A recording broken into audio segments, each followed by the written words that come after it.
आमतौर पे हमारी पुरानी मान्यताओं में ये माना जाता रहा है, और ये पूरा साइंटिफिक एविडेंस के साथ मैं बोल रहा हूं, आयुर्वेद के अपने अनुभव के हिसाब से कह लो, या जिन लोगों ने इसके ऊपर काम किया है उनके अनुभव के आधार पर, कि 16 साल की उम्र में कोई भी लड़की पूरी तरह से स्वस्थ होती है, मां बनने के लिए तैयार होती है 16 के बाद। ये बात उन लोगों को पता थी। हमारे समाज के अंदर एक्स्ट्रा मैरिटल अफेयर नाम की चीज को एक्सेप्टेंस नहीं है पहले, आज भी नहीं है। अगर सामाजिक तौर पर देखा जाए, कानूनी तरीके से लीगल है वो, लेकिन अभी भी समाज में एक्सेप्टेड नहीं है। अब ये समाज में एक्सेप्टेंस कैसे आए? तो पहले आपको एक ऐसे लिखवाया गया क्लासरूम में, सिनेमा वरदान या अभिशाप, या सिनेमा की लाभ या हानियां, और उसकी पहली लाइन एक थी, सिनेमा समाज का आईना होता है। किस किसने सुनी है ये लाइन? सबने सुनी ना? ठीक ना? पहली लाइन सिनेमा, बाकी आगे पूरा प्रस्ताव किसी को याद हो या ना हो, लेकिन ये लाइन पक्का याद है सबको, कि सिनेमा समाज का आईना होता है। ठीक जी। अब ये पता चल गया कि सिनेमा में जो आता है वो समाज में हो रहा है। आपके घर में बेशक ना हो रहा हो, लेकिन आप ये मानोगे कि ये हो रहा है। उस दौर में जब सिनेमा के अंदर वृद्धाश्रम का कॉन्सेप्ट आया, उस टाइम तक कहीं भी किसी भी समाज के अंग में कहीं भी कोई वृद्धाश्रम नाम की चीज नहीं थी। क्यों जी? जिस टाइम अनाथालय का कॉन्सेप्ट फिल्मों में आने लगा, हमारे समाज में एक भी बच्चा अनाथ नहीं होता था। गांव में अगर किसी के मम्मी पापा दोनों गुजर गए तो उसके चाचा ताऊ में उसको माँ बाप का प्यार भी मिलता था, परवरिश मिलती थी, और बाद में उसके हिस्से का जो उसका जमीन जायदाद मिलती है वो भी उसको पूरी मिलती थी। उसके किसी ने कोई हड़पने की कोई कोशिश नहीं थी। क्यों जी? यही काम था कि हमारे समाज में विधवा नाम की भी कोई चीज नहीं थी। मैंने भी देखा है वो समाज तो जहां विधवा नहीं होती थी जी घर में। क्यों जी? है ना? अच्छा, आपके परिवार में कभी किसी जमाने में, चाहे पृथ्वीराज के टाइम पर, चाहे फिर मुगलों से पहले चले जाओ 10 पीढ़ी पहले, 50 पीढ़ी पहले, किस तरह का जीवन जिया जाता था, ये बातें आपको कहां से पता चलेंगी? बाप दादाओं से, कहानियों के माध्यम से। ठीक है? आप में से किसी ने भी अपने पूरे परिवार में कहीं भी एक सिंगल जिक्र सुना है सती प्रथा का? क्यों भाई? सती प्रथा का कोई जिक्र सुना आप में से किसी ने अपने परिवारों में, कि हमारे परिवार में 10 पीढ़ी पहले हमारे दादा ने, मतलब हमारी बुआ जो है वह विधवा होगी थी, वह सती करनी पड़ी थी, या कोई और औरत करी हो? नहीं ना? पूरे समाज में एक भी एग्जाम्पल नहीं है। और लेकिन हरामखोरों ने यूपीएससी जैसी जगह पर, दूसरी जगह पर क्वेश्चन डाल डाल के सती प्रथा का अंत किसने किया, सारा को याद है प्रश्न, है कि नहीं? सारे, मतलब ये प्रश्न भी याद है और उत्तर भी याद है सबको।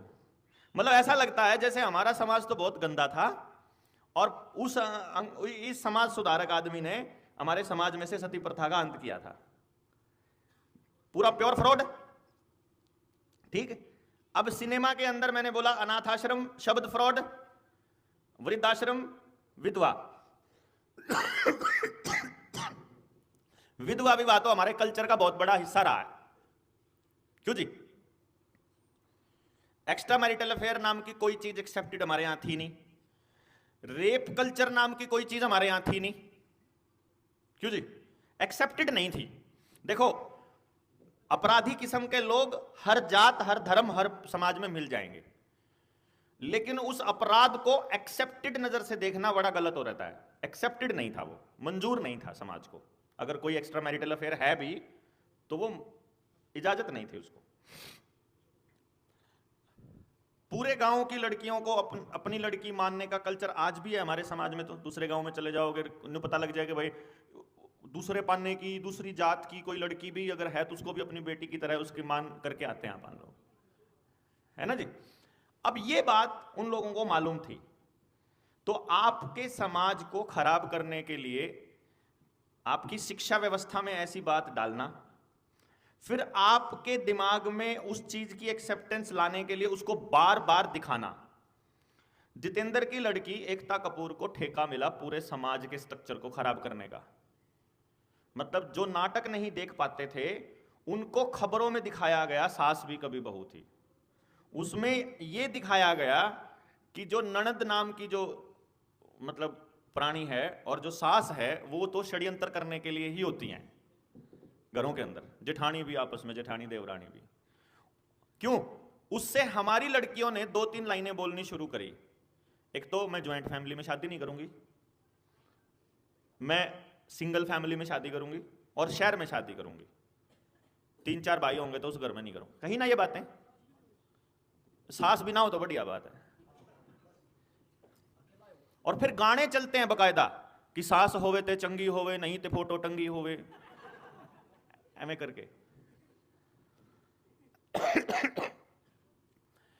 मतलब अब आप ये बताओ, ये जो बात है कि आजकल की लड़कियां तो काम नहीं करना चाहती या आजकल की लड़कियां तो परिवार में नहीं रहना चाहती, ये उस लड़की की बात थी? ये संस्कार उसके माँ बाप ने सिखाए या फिर उसको टेलीविजन ने सिखाए? टेलीविजन ने सिखाया। यानी आपके बच्चों का बिहेवियर कैसा होगा, ये आपके परिवार कैसा होगा, आपके परिवार का डिजाइन कैसा होगा, ये टेलीविजन ने सिखाना शुरू कर दिया। और ये सबकॉन्शियस माइंड में ऑटोमेटिक जाना शुरू हो गया कि हमें ऐसा जीवन जीना है। मतलब उसी में एक कॉन्सेप्ट सबसे पहले ज्यादा सबसे बुरा हाल एकता कपूर के नाटकों में आना शुरू हुआ, जिसमें यह स्मृति ईरानी जो थी या बड़ी कल्प्रिट थी या तुलसी बनकर आई थी, जिसने सिखाया था कि एक्स्ट्रा मैरिटल अफेयर कैसे कैसे करने होते हैं, है ना। मतलब किसी का डीएनए कैसे, किसके कहीं पे क्या पता नहीं कौन किसके, मतलब ऐसे पूरे परिवार के कल्चर पे पोचा मारने का काम इसने किया। और जहां कोई नाटक नहीं देख पाता था उसको फिर खबरों में, मतलब सुबह से लेकर रात तक एडवर्टाइजमेंट आती होती थी। क्यों जी? और फिर हम फिल्मों में आना शुरू हुआ, स्टार्ट हुआ। फिर फिल्मों के कुछ डायलॉग्स जिसमें शहर के कल्चर को बढ़ावा देना, धोती कुर्ता को बुरा कहना, अनपढ़ आदमी को तिरस्कृत नजरों से देखना। भाई आप अपने बच्चे को पढ़ने लिखने की जबरदस्ती क्यों करोगे? क्योंकि आप चाहते हो कि आपका बच्चा समाज में सम्मानित रहे। और उन्होंने सम्मानित ऐसे लोगों को किया जो कागज की डिग्री जिसके पास हो, जीवन की नहीं। जीवन की है कि नहीं कोई फर्क नहीं पड़ता। आपकी दूसरी क्लास के बच्चे को या नर्सरी के बच्चे को भी अगर मैं कहता हूं एलकेजी यूकेजी तो, और दूसरी तीसरी तो बड़ी क्लास हो जाएगी,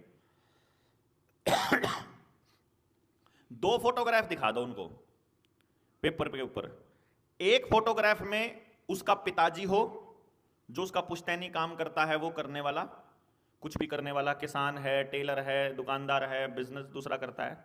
और दूसरी फोटोग्राफ में कोई तड़ी पार कोट पैंट पहन के खड़ा हो। तड़ी पार तो समझते ना? अब दोनों में से अगर उस बच्चे से पूछा जाएगा जेंटलमैन कौन होगा, तो बच्चा किसकी तरफ इशारा करेगा? मतलब वो ये नहीं, अपने माँ बाप को कोई बच्चा भी जेंटलमैन कभी नहीं कहा आज तक, मैंने देखा नहीं, क्योंकि मैं तो बच्चों के ऊपर, एजुकेशन के ऊपर रिसर्च कर रहा हूं। मतलब साइकोलॉजिकली हमारा बच्चा कोट पैंट को जेंटलमैन बोल रहा है, कोट पैंट पहने हुए व्यक्ति को। मतलब उसके लिए इंपॉर्टेंट कपड़े हैं। ये कैसे अपने आप साइकोलॉजिकल हुए भाई? मतलब ये अपने आप बिहेवियर में कैसे चेंज हुआ? ये मैं ये इसलिए बता रहा हूं आप लोगों को क्योंकि आपके बैठने का तरीका, खाने का तरीका, हगने का तरीका, पेशाब करने का तरीका, समझे, खेत में काम करने का, जीवन जीने का, अपने रिश्तों को निभाने का, अपने बच्चों की परवरिश करने का, अपने समाज में रहने का, लेन देन का, ये सारा का सारा व्यवहार इन लोगों ने इसी तरीके से मैनिपुलेट किया है। इसीलिए